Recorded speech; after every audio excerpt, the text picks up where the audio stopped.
سلام البنات، اليوم رجعت لكم بفيديو جديد ووصفه جديده. درت رولي دجاج بحله جديده كما راهو موضح في الفيديو. يجي بزاف باهي وبريزونطابل، تقدروا ديروه لضيافكم ولا ديروه كفكره للغداء والعشاء. يوجد فم كما تقدروا تخبوا هذه الوصفه رمضان. رافقته مع رز بالشعيريه مع صوص بلانش بدون كريمه سائله. تابعوا الفيديو للاخير باش تحسوا الطريقه وتنجحوا فيه. ولاول مره تزور قناتي تشترك في القناه وتفعل الجرس ليصلها كل جديد.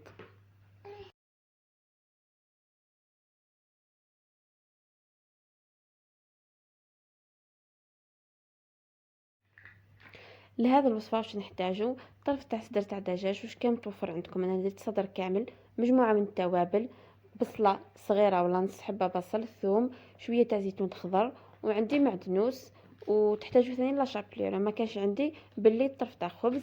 نحتاجوا ثاني السناريه ولا الجزر، شويه تاع مارغرين، وشويه هكا على راس المغرف موطارد. اذا كان ما عندكمش الموطارد ديروا الخل. ونحتاج بيضه تكون صغيره. نحط المكونات هذو كامل في الروبو ونرحيهم. ما ترحيوش بزاف البنات حتى يولي هكا عجينه طول، خليوه فيه شويه هكا تاع الفتات باش يجيكم بنين. عندي لهنا السناريه ربيتها في الرقيق وربيوها في الرقيق طول به، خاصه اللي حتحطوها من الفوق. من بعد نقول لكم على واه. دوكا راح نخدم الرولي تاعي كامل، عن بالي كامل تعرفوا تخدموا الرولي هكا في بابي فيلم. راح نحط كميه من هذاك الخليط تاع الدجاج. انا الكميه اللي درت لي 3 بوده، يعني درت لي 3 من رول الدجاج. اذا كان بغيتوا ديروا واحد برك ولا تقدروا تستعملوا حتى ربع صدر دجاج كيكون كبير، ربع ولا نص، ولا المهم مش كان توفر عندكم. نحلو هكا بشكل على شكل مربع، ما يكونش كبير بزاف، سورتو كي عاد راح نفورو ما يكونش هذاك البودان يعني اكثر من الكسكاس نتاعي. ونحط كميه تاع السناريه في المنتصف. حاولوا هكا تحلوها، تخليو مامبا سنتيم منا سنتيم من هي، يعني شويه اكثر من سنتيم مش مامبا، باش كي نرولي البوده نتاعي يجيني معدول. من بعد كي نقصو نحط الفرماج في النص. حطوا اي نوع بغيتوا تحطوا هذا تاع الطبخ، بغيتوا تحطوا تاع المثلثات، كما تقدروا تحطوا شرائح تاع الفرماج. مش شرائح كي يكون سخون راح يفزت لكم البوده، شرائح مليح تخليوه حتى يبرد مليح هذاك الرولي باه تقصوه. ونرولي كي نرولي لازم نضغط مليح باه كي نقصو يجيني هذاك الحشو في المنتصف ويجيني معدول. ونزيد لهبثو في بابي الالومنيوم كما تقدروا ديروه الساع في ورق الزبده. ومن بعد الالومنيوم اللي مش متوفر عنده بابي فيلم، المهم ما تحطوش ديريكتومون في بابي الالومنيوم كما كامل نعرفوا بلي ماهوش صحي. ونضغط مليح ونحطهم يتفوروا. كما قلت لكم انا خدمت 3 من البوده. دوك راح نخدم روز بالشعيريه، نحط مغرف تاع المارغرين ولا الزبده ونحمر فيها حوالي فنجال تاع الشعيريه. يعني ديري الكونتيتي اللي بغيتو، ما تكثروش برك باش ما يجيش لو تاعها طاغي على الروز كما راهو موضح. من بعد نحكم، انا درت الطل تاع الروز نقعته في الماء ساع، نقعوه ساع في الماء وغسلوه مليح 3 مرات ولا 2 مرات.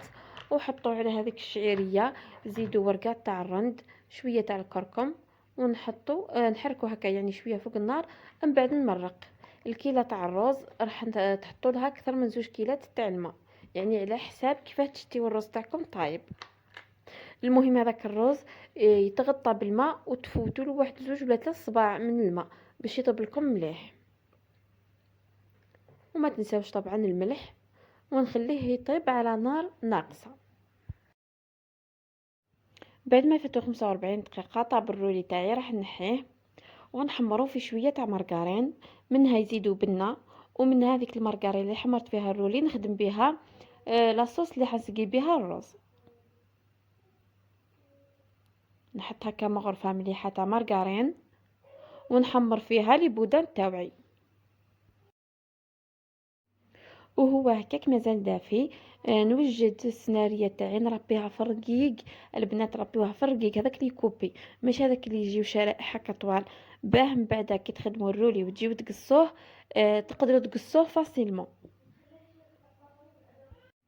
نحل بابي فيلم ونحط عليه هذيك السناريه. انا القاعده من تحت ما بغيتش نروليها بالسناريه باش ما تقعدش تتفتت لي في لاصوص وتخرج.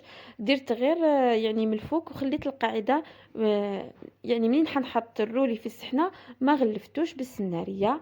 نحط الكميه تاع السناريه وخيروا حبات يكونوا هكا اللون تاعهم فونسي باه يجيكم الرولي باهي. ونحط عليه فرماج تاع شرائح كيما تقدروا تحكموا فرماج هذاك الابيض العادي. ديروه مليح بالفرشيطه تخدموه مليح بالفرشيطه ولا الفوي حتى يرطاب لكم وتمسحوا بالبانسو البوده تاعكم ومن بعد تحطوه فوق هذيك السناريه. انا جاني تاع شرائح اسهل مي اذا كان ما كانش متوفر عندكم تقدروا تخدموا بالابيض هذاك تاع الطاري عادي. ونعدلها مليح كما تقدروا كما قلت لكم في الحشو السناريه ثاني لهنا اللي تخدموها من الفوق تقدروا تربيها تذبلوها في شويه تاع مارغرين مع شويه رشه تاع ملح شويه فلفل الكحل وتخدموا بها. مي حتى هكا والله جات بنينه تسخف ما تبانش خلاص نيه قاعد هكا كما نقولوا تخلطت مع الفرماج ورقيقه والبنه تاع الرولي غطات عليها جا بزاف بنين. حتى ما تشتيوش لوكو تاع السناريه في الرولي هذا ما راحش يبان راح تعجبكم بزاف هذه الفكره يعني بريزونطابل وبنه. نخلي الرولي تاعي هكا في البابي فيلم ما نحلوش حتى نجي نقدمه نحلو ديراكتومون نقصو نحطو في الصحن باه يقعد محافظ على الشكل تاعو. ودوك راح نخدم لاصوص بلونش في هذيك المارغرين اللي قليت فيها ولا حمرت فيها الرولي تاعي. راح نحط شويه تاع الحليب نحط اي نوع تاع فرماج موجود عندي. بغيتو عندكم برك فرماج خاص بالطهي حطوه هو فقط. عندكم بزاف انواع حطوهم كامل قد ما كثرتوا الفرماج قد ما راح تكون لاصوص تاعكم بنينه. نحط هكا ونحط شويه تاع فلفل الكحل شويه تاع الملح ونحطهم فوق النار حتى يذوب هذاك الفرماج في الحليب ويجي القوام يجي كيما لاصوص بلونش عادي. اذا كان شتوها ثقيله بزاف زيدوا شويه تاع الحليب اذا كان شتوها كيما نقولوا خفيفه كثروا الفرماج هذا مكان. هذاك نكسر الرولي تاعي استخدموا موس يكون بزاف ماضي. وكما قلت لكم من الاول السناريه ثاني لازم تربيوها في طرب تكون رقيقه باه كي تقصوه تجي القصه تاعكم باهيه ما يجيش محرحش هكا على الجوانب. انا جبت الموس هذا ماضي بزاف بزاف مي صغير يعني الحجم تاعو صغير تراسيت بالكبير ومن بعد كملت قصيت به. انا الراب تاعي صح تجيب لي سناريه رقيقه مي تكون شرائح طوال شويه هكا في الزيت كي قصيتها مي عدلتها فنفن بالموس يعني قصوا وعدلوا وراح يجي بزاف باهي يعني وسهل للعديل تقدروا تعدلوه مش هذيك الحاجه كي تقصوها صاي تقول واي فزدت. نقصوا شرائح بغيتوهم دي هكا رونديلات معدولين ولا هكا تميلوا الموس كما ميلت انا. المهم كل وحده على حساب الذوق تاعها وتبقى طريقه التقديم كل وحده ولمستها كل وحده كيف تشتي تحط الطبق تاعها. المهم هذه فكره تاع السيناريو جات بزاف بنينه وبزاف باهيه.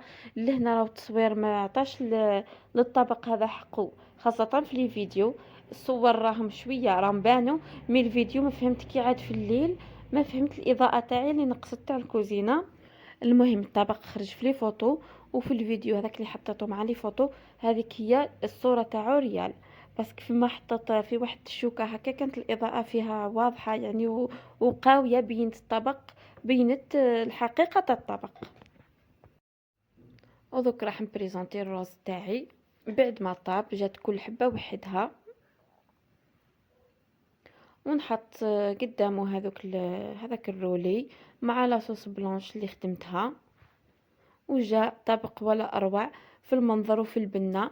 نصحكم تجربوه والله راح تعجبكم النتيجه بزاف ما راحش خلاص تبينوا هكا لوغو تاع السناريه ولا يجيكم طعم غريب بالعكس راح يجيكم طبق بزاف بنين وبريزونطابل. انا لهنا كنت باغيه هذوك لي طرونش نوقفهم مي الصحن تاعي ما جاش هكا بلا ديريكت وليت ميلتهم شويه وحطيتهم عليها كنت نجرب الساع كيف نبريزونتي الطبق تاعي. المهم عندنا النتيجة قدامكم، ان شاء الله تكون عجبتكم وصفاتي نهار اليوم وتجربوها وتنجحوا فيها. الى اللقاء في وصفات مقبلة من وصفات ام اريج.